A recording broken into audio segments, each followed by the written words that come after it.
when you're hungry. The new crunch sandwich from KFC. Hungry for deals? Get the new Crunch Sandwich Combo from KFC. A small hot and spicy chicken sandwich with lettuce and mayo, plus fries and a Pepsi for just $600. Also available in barbecue. A finger-licking good deal. KFC. Rights we should all know. Be a part of the solution. Tell us what you know. Give information to the security forces about things you see, suspicious activities in your community. If you have information and you are afraid to come forward, call Crime Stop. Call the Office of the Public Defender. Tell your pastor or a justice of the peace. With every right, there is a responsibility. Brought to you by the Office of the Public Defender. Hungry for deals? Get the new Crunch Sandwich Combo from KFC for just $600. A finger-licking good deal. The time by KFC is 1 o'clock. One love, one art, one Jamaica. On the Bridge 99 FM. The people's champion. Our mission is love. Our vision is love. Jamaicans for justice. The people's champion. Justice, justice for all. Justice under the law. Justice, Jamaica demand. Right to life, right to liberty. Justice, justice for all. Justice under the law. Justice, the people demand. Right to life and security. Oh, what a joy. Oh, what a joy. Oh, what a peace. Oh, what a peace. How great this country could be.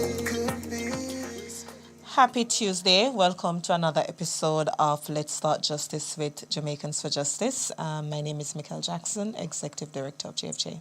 And I'm Jade Williams, Policy and Advocacy Specialist at JFJ. All right, so tomorrow is Ash Wednesday. Let's focus on that celebration for tomorrow. All right, and it's the beginning of the Lent period, and the Prime Minister has called on Jamaicans to offer a word of prayer in light of some of the challenges facing the country. And so it's a restful day for some of us tomorrow. Yes, for some of us. All right.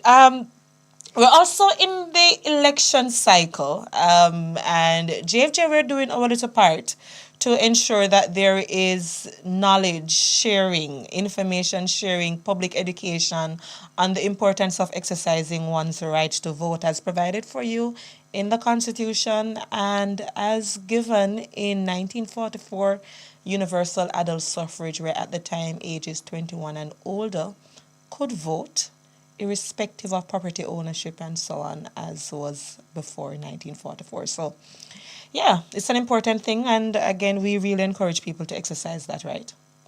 Correct, Jade? Absolutely correct. And you will be voting on February 26th? I will be joining the ranks of voters, yes. For the first time, based on what you're saying? I will be keeping that information confidential. Thank you. You said you'll be joining the ranks, so I'm just picking apart words.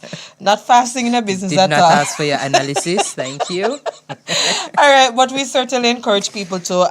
And we're going to be joined by Carol Narcisse just to break down what is provided for in the legislation and to give some insight on people understanding the difference between central and local government. And we're also going to be joined by Mr. Glasspool Brown of the Electoral Commission of Jamaica.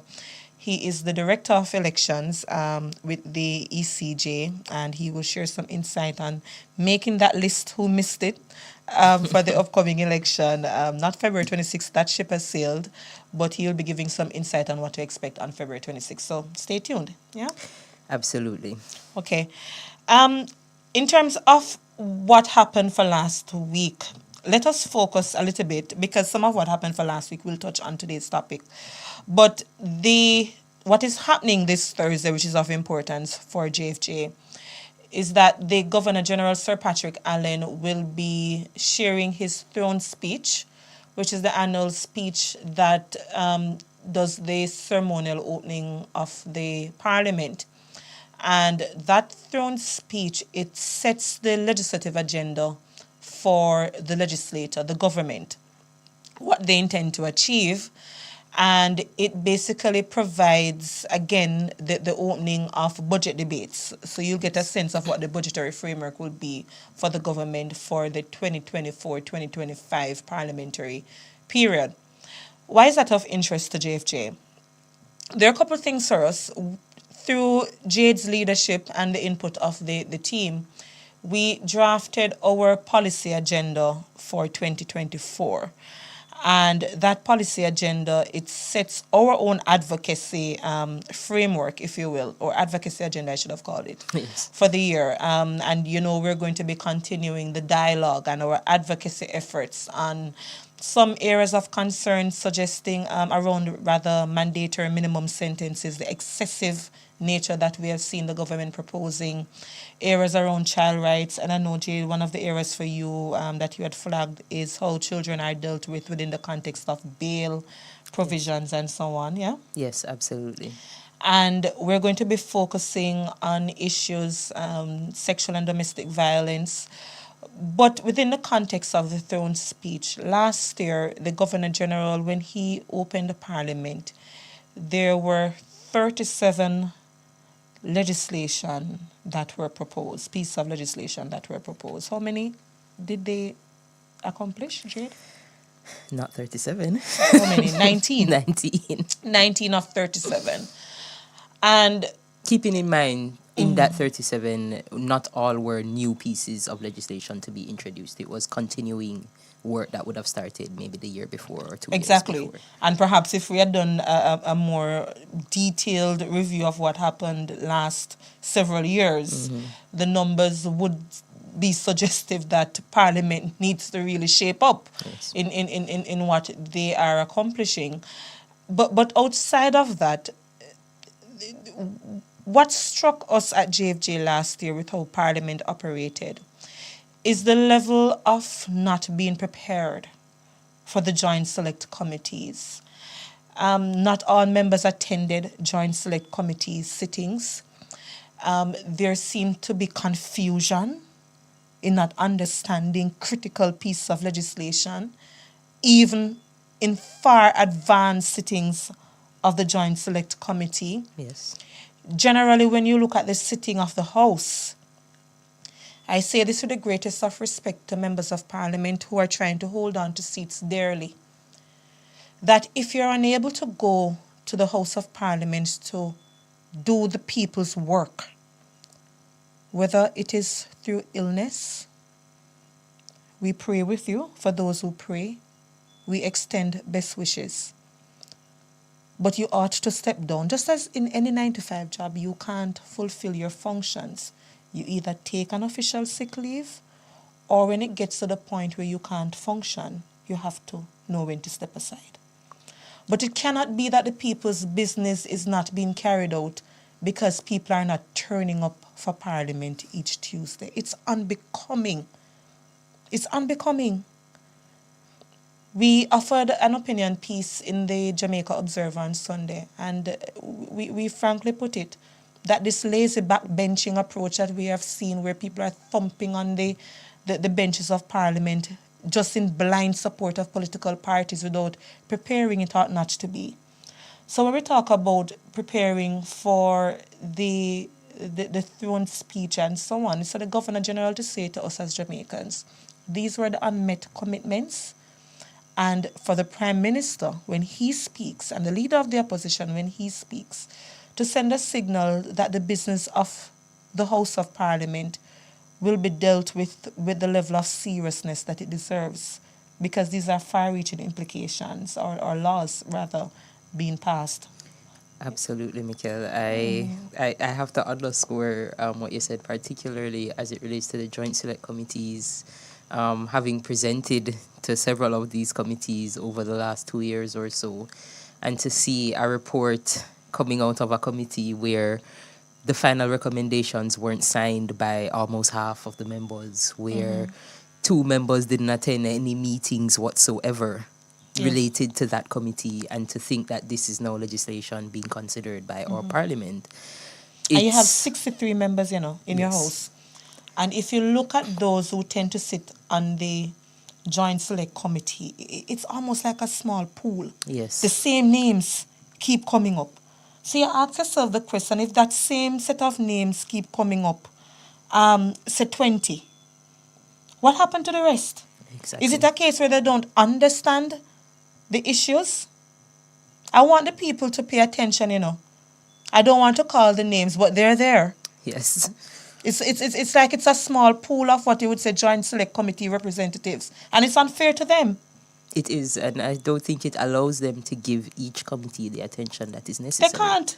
Because these laws are so far-reaching. It's not just to come and push through some clauses, And as I said, Jade, within the confines of the office, when you look at some of the legislation being proposed, there are far-reaching implications like the mandatory minimum for murder that can basically, undermine the entire criminal justice system. Absolutely. And people don't even understand the clauses in the existing principal acts. That is troubling for us. So we hope that the parliamentarians, you got your salary increases, but you have to work for them with the greatest of respect to you all. Some of you who are doing good work, we urge you to continue and bring your colleagues along. Yeah. Yes, indeed. So we'll quickly do our Did You Know for today, and then we'll move on to our trivia. Or Did You Know for today comes from our Local Governance Act of 2016, and it highlights Section 18. Now, we try to break down the legalese in the Act so that it is not so complicated to understand. But this section deals with removing a mayor or, the representative for your city council.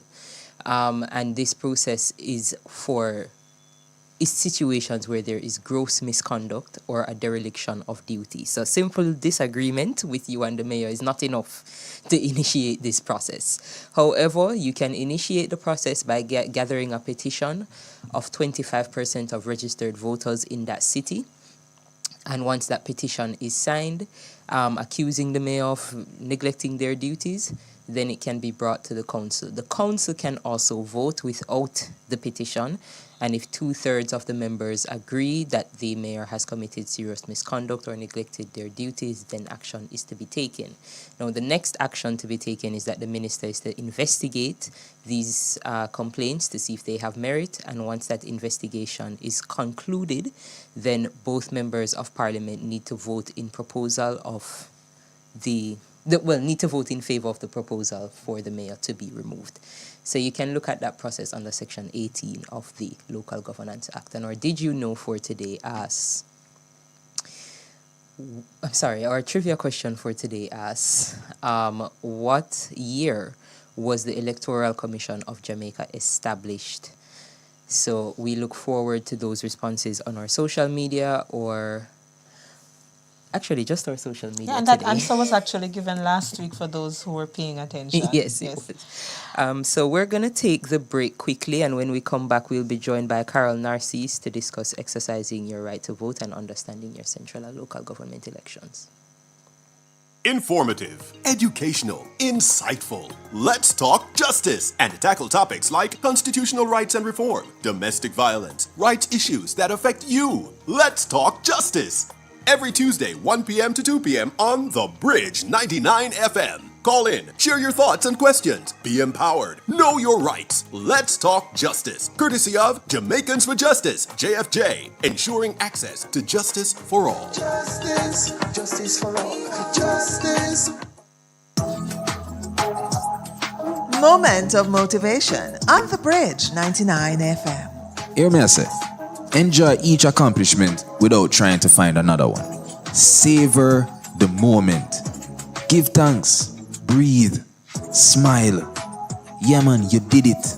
It's okay to rest and feel good about what you have done. At MOJ, Ministry of Justice, come access quality service to keep order within the nation. We facilitate good relation. Legal aid in your pocket. A little is child diversion for you to need expertise. Victim service, we help you cope with grief. Restorative justice, build back the peace. No matter where you come from, and we say justice for all Jamaicans. MOJ, Ministry of Justice. Come, access quality service. LTJ, taking justice to the people of Jamaica. One Jamaica, looking at the bigger picture.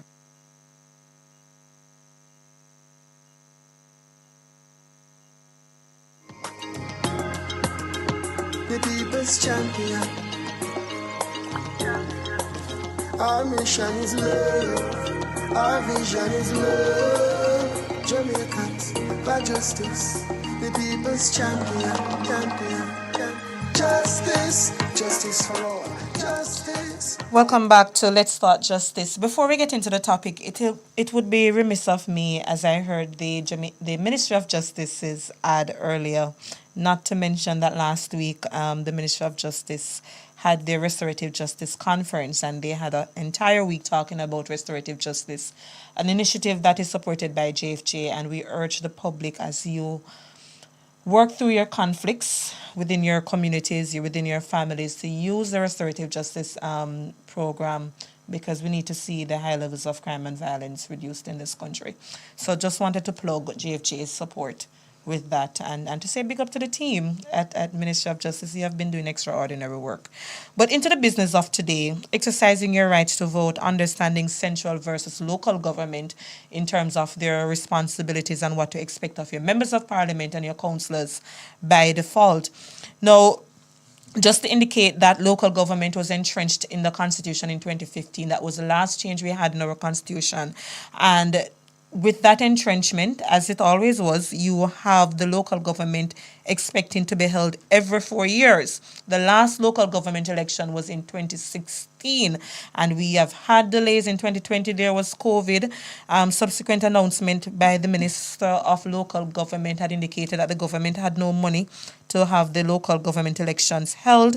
And it was recently announced that it will be held on February 26th, 2024. What a glorious day that will be for those of us who vote. Have to plug that again, right? Nominations was had last week, February 8th. And for those who do not know, your 63 constituencies, which are held one seat per member of parliament, that is further divided up into 228 divisions, and it's one councillor per division. All right.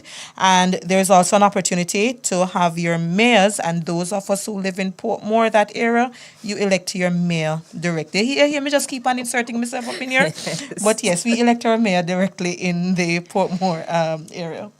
Yes, so our local government representatives play a crucial role in addressing the needs and concerns of our communities, and they should serve as intermediaries between the citizens and the government that advocate for local interests, implement certain policies, and oversee the delivery of essential services within their jurisdiction. Now, that includes a lot of different things, and we are going to talk about what those things are with Miss Carol Narcisse, who I believe is on with us now. Carol? Hello. Hi, hello. Thank you so much. We saw this really, really good tweet from you that sought to provide some information on the Local Governance Act and what to expect from your councillors. So just throw it open, why is local government important? And having that understanding based on the topic that we're hoping to discuss today. All right, and thank you for having me on. First of all, there is some debate about whether a country of this size and population, what's the most effective ways we can organize governance so that you maximize citizen participation, you maximize accountability to the citizenry, you bring decision-making as close to where the people are and their needs are as you can, so that the decision-making becomes A, more informed by real circumstances, and B, also more relevant and applicable to the actual needs of people. Now, the Parliament is a few places removed from that kind of very close encounter and engagement. Although if our members of Parliament are holding their constituency meetings, if for the constituency development fund, they're holding their constituency consultations about how the fund should be utilized. If they're coming to their constituencies with what legislation is pending and engage with citizens, etc., etc. If they're doing that kind of thing, then yes, they have some close contact. But it is really now at the divisional level, right, which is where local government is made up of representatives of the divisions in a constituency. So constituency is the bigger space, and then the divisions within that constituency brings the governance, or potentially brings the governance, even closer to where people's real needs, real ideas, real opinions, and real capacity to make an input, where that resides. So local government is important because it bridges, or one of the reasons why it's important is that it bridges that gap, that governance gap, between what's happening at the national level and what is then broken down into smaller units of consultation, smaller units of participation, smaller units of making reports on what they're doing, and so on and so forth. So it really is that body that can really give some real life and energy to participatory democracy. So that's the first thing. And then, of course, as I said, needs are local, right? A lot of our needs, the people's needs for garbage collection, for working street lights, for verges that need to be cut so that our children can traverse the streets safely and motorists can traverse the streets and sit around a corner because them do have no only for bush in them way. And you don't have to be trying to duck from potholes when you're driving within your community. Exactly. And where the minor roads are maintained, because remember, there's a whole network of roads that are the responsibility of the local authorities. So the local authorities really have quite an expansive obligation. Sorry, these roosters that you might be able to hear no time in the background. So we know that the local authority gives permits for buildings. That's part of their responsibility. They deal with the solid waste issues. They deal with just sort of general cleanliness, upkeep, and so on of the surroundings. But what we don't know is that they're also responsible for what the Act says, the 2016 Local Governance Act says. They're responsible for spearheading, fostering, and promoting economic and social development, cultural advancement, alleviation of poverty. This is at the local now, divisional levels, right? Environmental protection of all the districts and the communities within their area of jurisdiction. And helping with things like the disaster risk mitigation. Absolutely. And so on, yes. They're supposed to be involved in preparation and adoption of local sustainable development plans for the areas under their respective jurisdiction as councillors. They're supposed to adopt a consultative approach. It says in the law, right? Adopting a consultative approach in pursuing and undertaking activities related to the things I indicated. And that's Section 21 of the Local Governance Act for those who wish to go and read further. Yes. And really want to encourage listeners.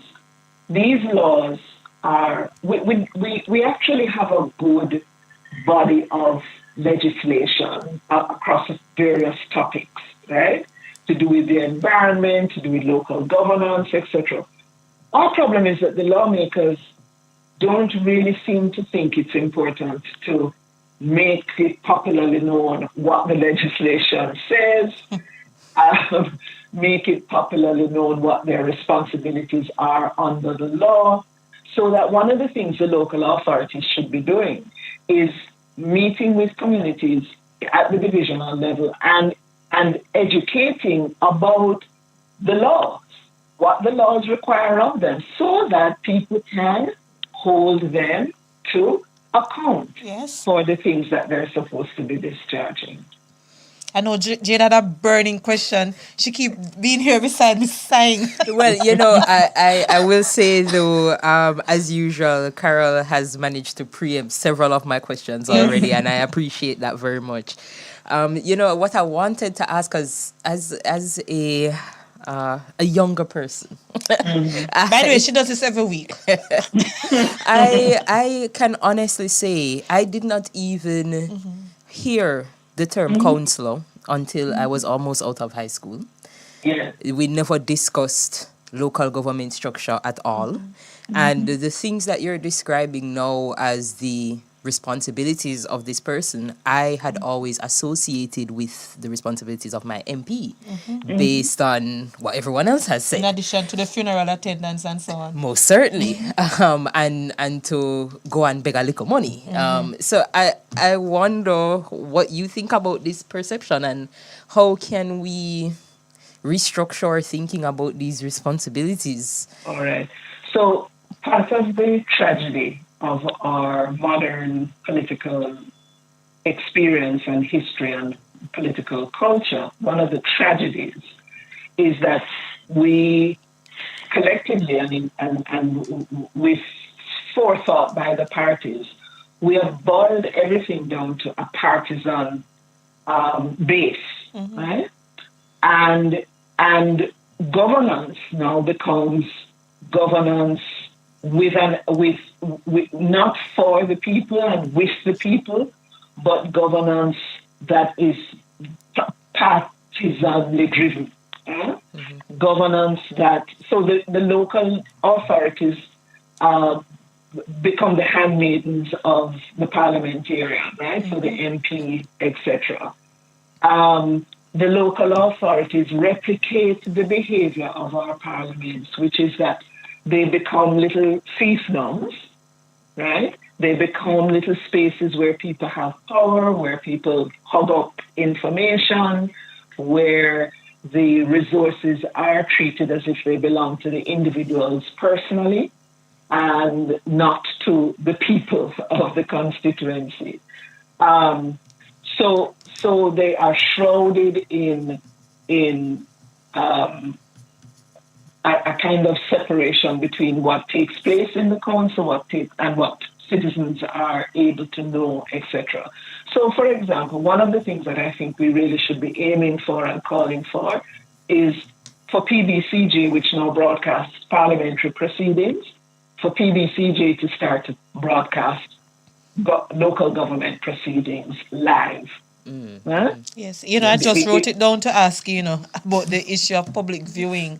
Yes. Of the local government level. Yes. Well, the Local Governance Act says that the activities of the council are public. The business of the council is public business.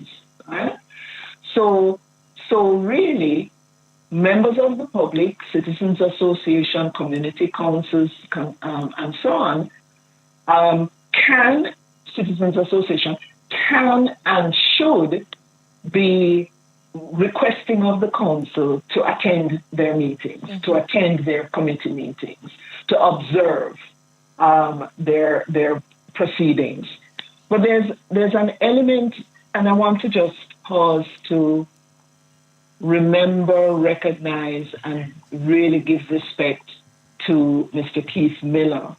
Mr. Miller, who was very instrumental in the local government reform process, a real visionary around how local government could be reformed to make it more transparent, to make it more accountable, and to make it more participatory. And so the local government reform process went on for several decades, all right? Out of which has come things like the 2016 Local Governance Act. And one of the things that, thanks to Mr. Miller and his colleagues, the Local Governance Act includes is a provision for the establishment of local public accounts committees. Now, the Parliament has a parliamentary accounts committee, right? That's a committee that can call any public officer to come and answer questions. And that is a committee that takes a look at how the ministries, departments, and agencies are discharging their financial duties and responsibilities, and so on. Well, you have a similar structure at the local government level written into the law. And I want to just share very quickly, if I can find the reference. I'm going to ask you just to hold that thought. We're going to take the break and pick up.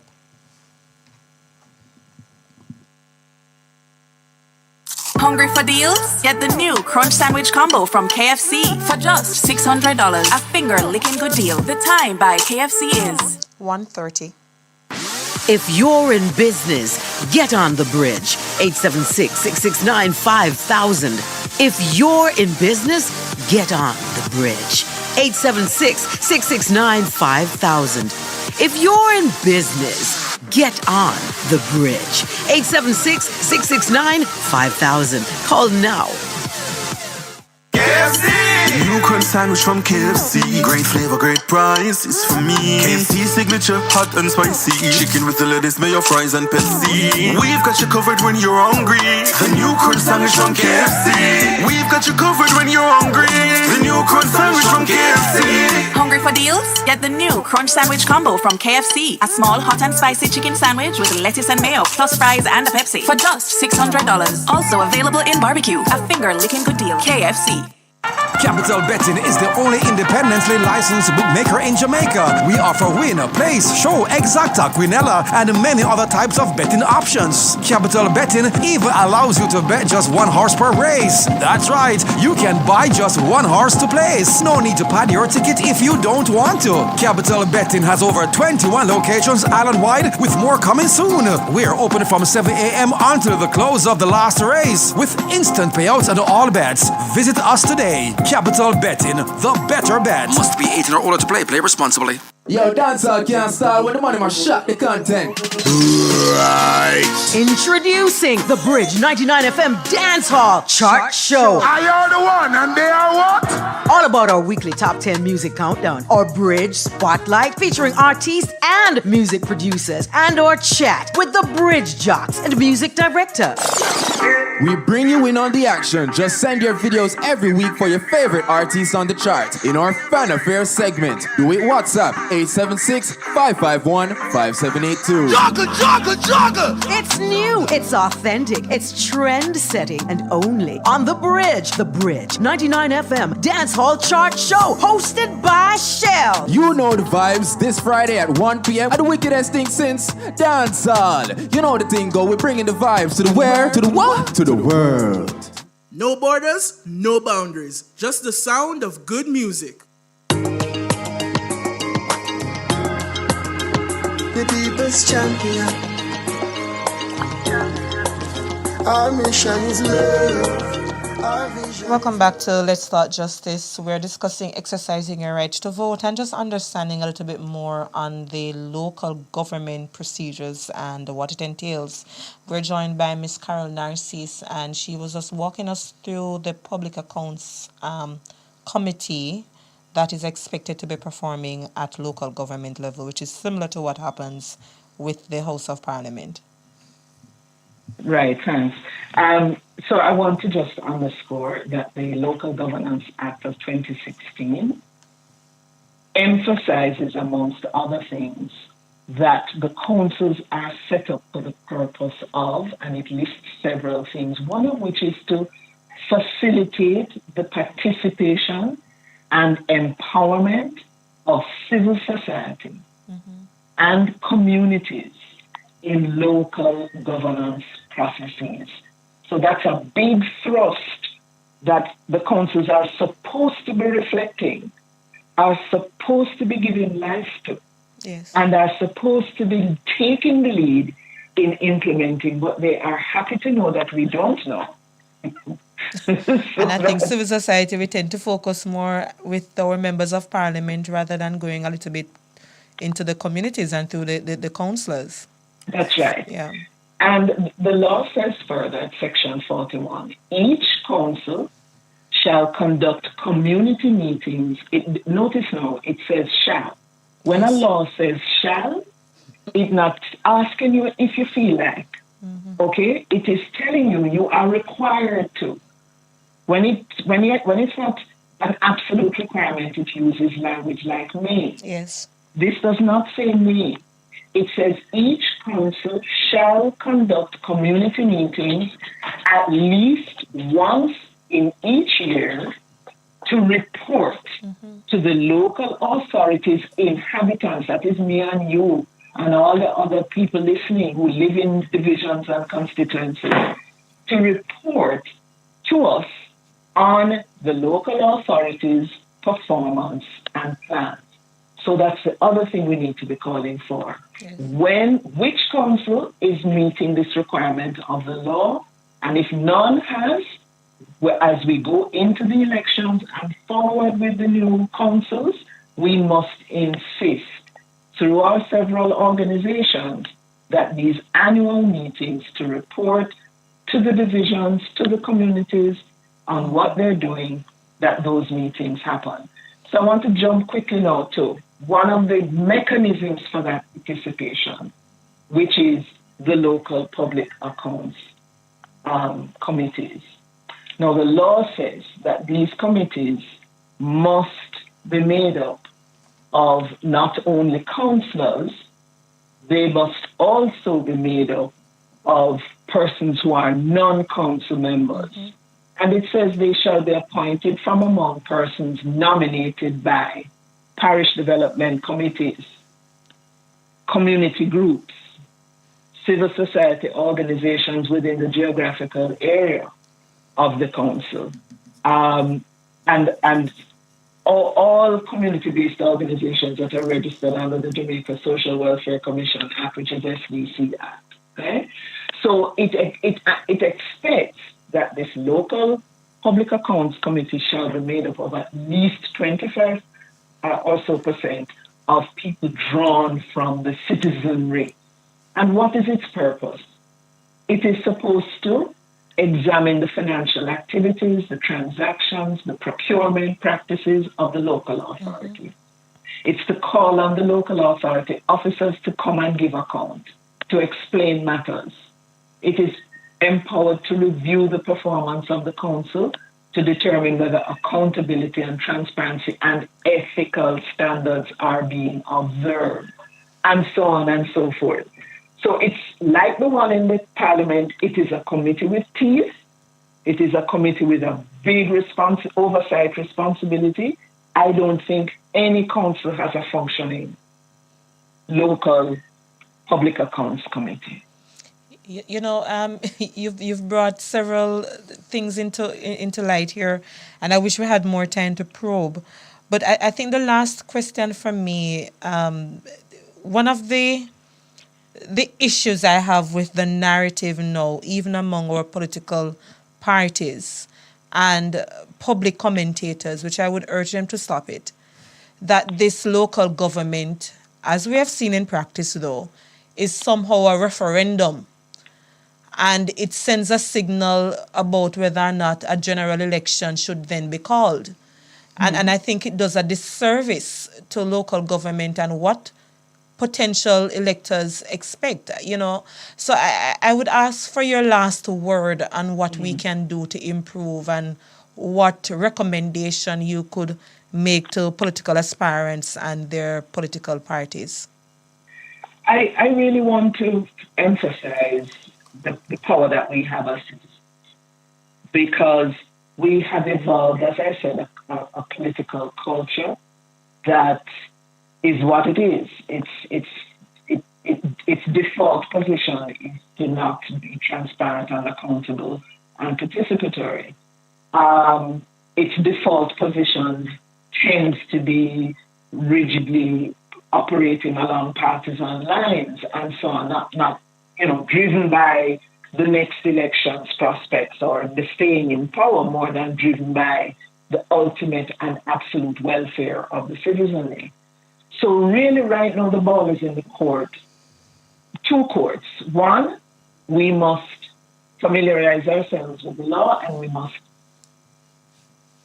ask questions of our councils as to how they are observing the Local Governance Act, and if they're not, why not, and by when are they going to establish the relevant committee. Two, all elections are, in a sense, a referendum. You're not going to get away with that from that, right? So it's been what, 8-9 years since we have last been able to elect local representatives. Yes. And even that is telling about how what we think about local governance, because there are divisions where the representatives have been dead for several years and no by-election held. So the political view is really that it's to serve a power purpose more than it is to serve the welfare, the interests of the people and the welfare of the people. So we find out what the law says. Let us, citizens associations, neighborhoods watch, community councils, parish development committees, NGOs like JFJ, all of us, let us, for the next period of local government after the election, let us, as I said in the tweet, be resolute in saying, oh, we know what the law says that you're supposed to be doing, and we're actually trying to see where you're doing it, and okay, you're doing this part, but we'll come to insist that you do this, and the other. Absolutely. And especially the aspects that are for citizen involvement, citizens participating in the council. The law envisions that we have an active role in the business of our council. And we must, for this next period, we must exercise that responsibility. We must be clear that voting is important, but it is not sufficient to deliver the good governance that we desire and the benefits to the people that are necessary and desirable. That will come when we get in the fray, when we ask the questions, when we attend the meetings, when we insist that the structures be set up, and when we actually make the structures work. Right. Thank you so much. That was Carol Narcisse breaking down, the importance of local government and some of the things that we ought to be aware of, but we aren't. But we're glad for the information. Thank you so much, Ms. Narcisse. Thank you for the opportunity. And we have... Yes, so we are now joined by Mr. Gaspard Brown, who is the Director of Elections at the Electoral Commission of Jamaica. And we're going to be talking a bit more about February 26th in particular. Mr. Brown, thank you so much for joining us. Hi, good afternoon. Good afternoon. Now, before we ask you the specific questions, just to our listeners, some startling statistics. Well, I don't know if they're startling, but they're there, coming from Blue Dot polls commissioned by CVM and Nationwide, saying, for example, only 39% of those who were interviewed have some intention of voting, and 61%, I believe, are not aware of who their mayors or their councillors are. So, Mr. Brown, what is the plan of ECJ in improving some of the, the education levels about local government and the importance of voting? I know you have a campaign. Can you quickly mention what that is? Okay. Just, but 39% will be an improvement over 2016. In 2016, 30.6% was the turnout. Yes. So it will be an improvement. Certainly, what we have a campaign that we sort of encouraging persons as to why they should exercise their franchise, that's why they should be a part of the process. So we are getting that out starting this weekend. But that what we can do. Our main mandate, though, is basically to execute the election. So to put in the plans in terms of the operationalization of what ought to be done on election day. So that's our main mandate. But given what has been happening over the years in terms of, if you look at the trend, we have sought to spend some time this year in terms of in preparation to embark on a program just on social media for the internet traditional media, more so in terms of messaging, giving people some message out there in terms of why a person should be a part of the process. We're going to take the break, Mr. Brown, but upon the return, if you could just walk us through what to expect on election day. People like me wake up from 6 o'clock excited. So what time the polling booths and so on will be open and what time they will be closed? Walk us through that process when we return. Yeah, free up, yeah. Calling all bridge builders to the Bridge 99 FM, your global partners for outside broadcasts, connecting you from Jamaica to the world. Where will we go? From Kingston to Portmore, downtown, Spanish Town, Canada, USA, and as far as Dubai, we keep you connected across the 7 continents of the globe. Call us at 876-630-3153 for information about partnering with the Bridge 99 FM. That's 876-630-3153 to take your outside broadcasts to the world. Hi, I'm Ronald Thwaites, and I'm the host of The Public Eye and The Open Mind on the Bridge 99 and Irie Jam in the tri-state area. This program will tell you the truth about life backyard. Fair, open talk. No gossip, no slander. We want to listen to your concerns. Also want to help you with your problems in JA. We at The Bridge rate you and affirm our oneness as citizens of this blessed land we love. So join us now on Wednesdays on The Bridge, crossing the waters, linking Jamaicans and Jamaican lovers everywhere. JampJA.org. Mind the business JA with Jump Online. Are your business? Fi keep your government in line. Use the MP tracker. Fi watch how them a move. The account a meter help them improve. Take action. Use the Jump tool. Track your MP cause they work for you. Mind your business JA with Jump Online. Let's monitor government at JampJA.org. Funded by the European Union and the UK International Development. One love, one heart, one Jamaica. On the Bridge 99 FM. The people's champion. Our mission is love. Our vision is love. Welcome back to Let's Talk Justice. We are talking about our local government elections, and we are currently joined by Mr. Gaspol Brown, the Director of Elections at the ECJ. And you were just about to tell us the procedure for the 26th. What time are we expected to be at the polls? When do they close? And what can we expect on the day?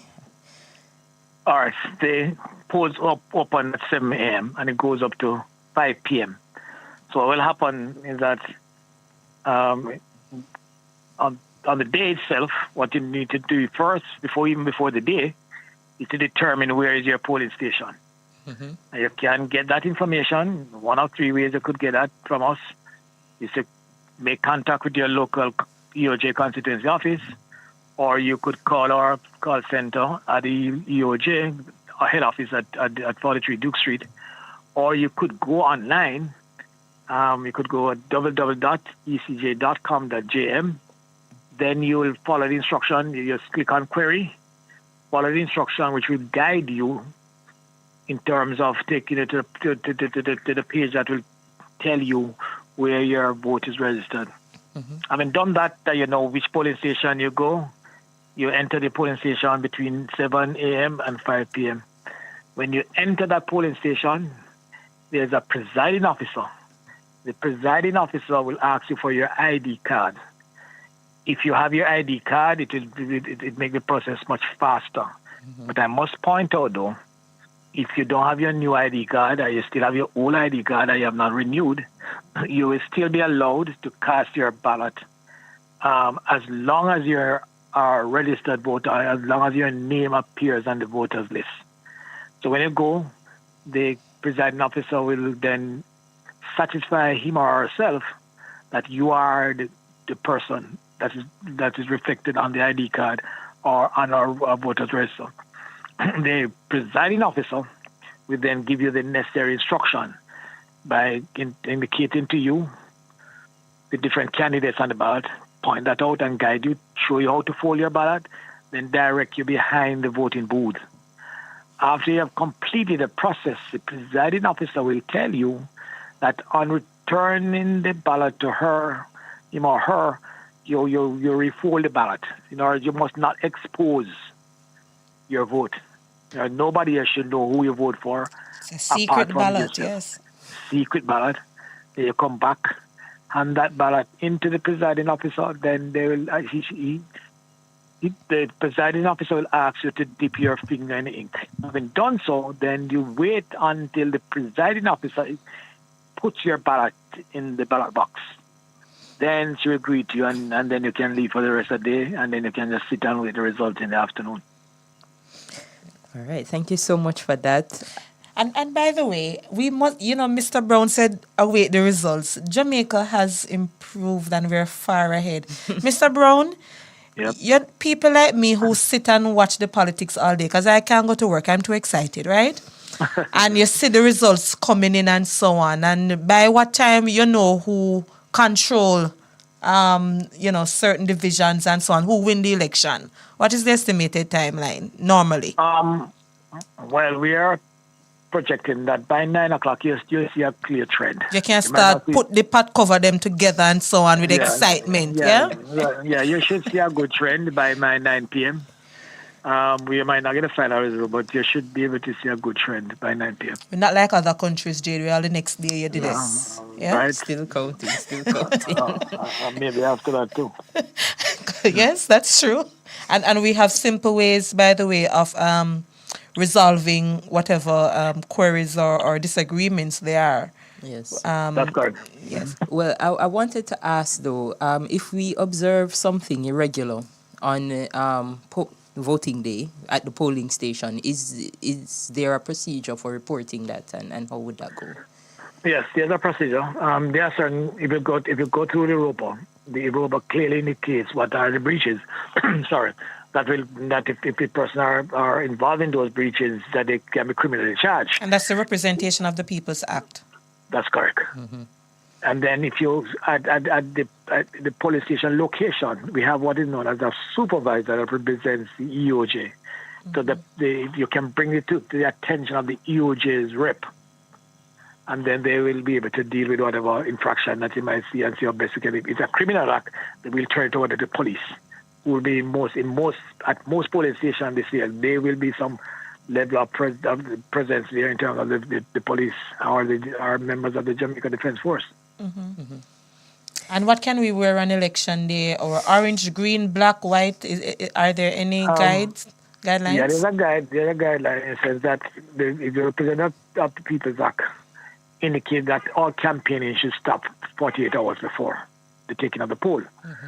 So what we say that we won't stop you from wearing your colors, but we will stop you, or we will say to you, or to the persons who are coming, don't wear anything that has any sort of slogan on it in terms of, because that to a certain extent is campaigning. Mm-hmm. So therefore you must not. While we allow you to wear the colors, but we encourage our voters not to wear anything with any slogan and anything that will sort of connotate some sort of campaigning.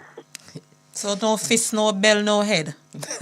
No, well, you can wait until you exit our police station. Yes. I had one final question for you. For those persons who are missing this hurrah and have not been added to the voters list as yet, when can they expect to be registered? All right, we have what is known as a continuous registration system in Jamaica. So therefore, you can enter upon our constituency offices any day, any business day, and seek to get registered. The next list will be published in June this year. So in other words, if the general election is not called before then, called in July, as long as you register by June. Right. So you have to, at the close-off point, you have to get registered by the end of April. Okay. So we use May and so on to do the necessary confirmation, finalization of that registration. So if you want to get on the June list, you need to come in and get registered before the end of April. Great. Some of my students listening, Mr. Brown, and I tell them to go and go to the EOJ's office, right? And to our listeners, please join us in this excitement of exercising our right to vote. Any last word from you, Mr. Brown, as we close out? Just to encourage, as you started there, encourage persons to be a part of the process. When we prepare for election at the EOJ, we prepare with 100% turnout. And therefore, when you have a low turnout, it means that a significant amount of money, which is the taxpayers' money, would have been wasted in preparing 100% of ballots, etc., etc., etc. So therefore, we urge our citizens, as long as they're on the voters list, be a part of the process, because any decision that is made, it can have far-reaching implication in terms of what happens at the local level. Yes. And I do encourage people to be a part of the process. That's a right that you have. And so ensure that you exercise that right. Great. Thank you so much, Mr. Brown. We appreciate it. And once we see some of those social media posts, JFJ's platform, of course, will repost. All right. Thank you. Have a good day. Same to you. Bye-bye. Good. For those who are listening in, just to indicate the difference between the Electoral Commission of Jamaica, which is a commission of Parliament, reports to Parliament. That's where the 9 commissioners sit. Then you have the Electoral Office of Jamaica that does the day-to-day operations of ensuring that they're prepared for elections and so on. So I realize that we're using the ECJ versus the EOJ, so I felt it necessary to clarify.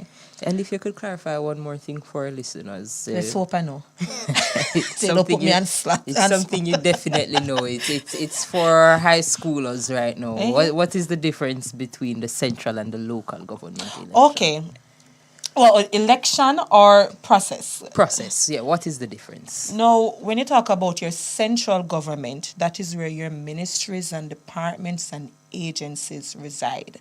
So, for example, your Ministry of Education, where your Minister of Education, Favour Williams, is, that ensures that, schools are operating, they set the policy direction of your ministries and so on, versus the local government now, which is things that operate within your divisions, where you live, your local, as Ms. Narcisse had indicated for us. So they deal with things like the poor relief, ensure that, for example, some of the homeless that you see downtown, they are addressed, their needs are met, they are fed, and of course your parochial roads. So when you have the big pothole near your house, do not call your member of parliament, call your councillors. Yes. Yeah. So those are some of the major distinct differences. Central government deals with things, again, the issues in parliament, and your ministries through your cabinet, your executive branch of government, where your local government now deals with the issues of your day-to-day living within your household, your garbage collection, the market, when you go downtown market or Rockabessa market, where I used to live in St. Mary, for example, and so on, to ensure, again, sanitation, parochial roads are all addressed, all right? Thank you so much. I want for a that. selfie challenge on February 26th. And the selfie challenge, you need, I'm not good at social media. But, each time I vote, again, I wake up from 6 o'clock in exam. But I need my purple finger. Let's do a selfie of those who are voting. It's so important. Not only, again, this is a hard-fought gain for us. It's important, and it lends that sort of legitimacy to your government. And I dare I say to our members of parliament, you cannot keep facilitating overlapping your roles with your councillors because you want to win and gain access to Garden House.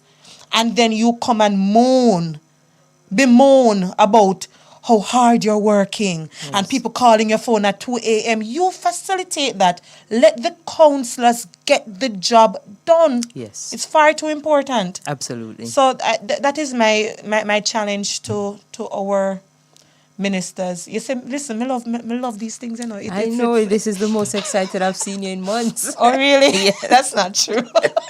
Well, I will. We'll certainly talk to our outreach and engagement officer on your selfie challenge.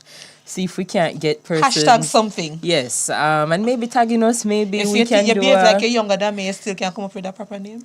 Maybe we can do a random raffle and pick out someone who has tagged us or Yes. used the hashtag and send them a little something Absolutely. from JFJ. We do have a winner for a trivia question, which was about the Electoral Commission of Jamaica, which would have been established December 1st, 2006. The winner was Edith Rose, so we'll reach out to you via DM on Instagram. Just a last comment from me before you close out, Jade. When we were speaking, I hope people were paying attention to some of the gaps that need to be fixed.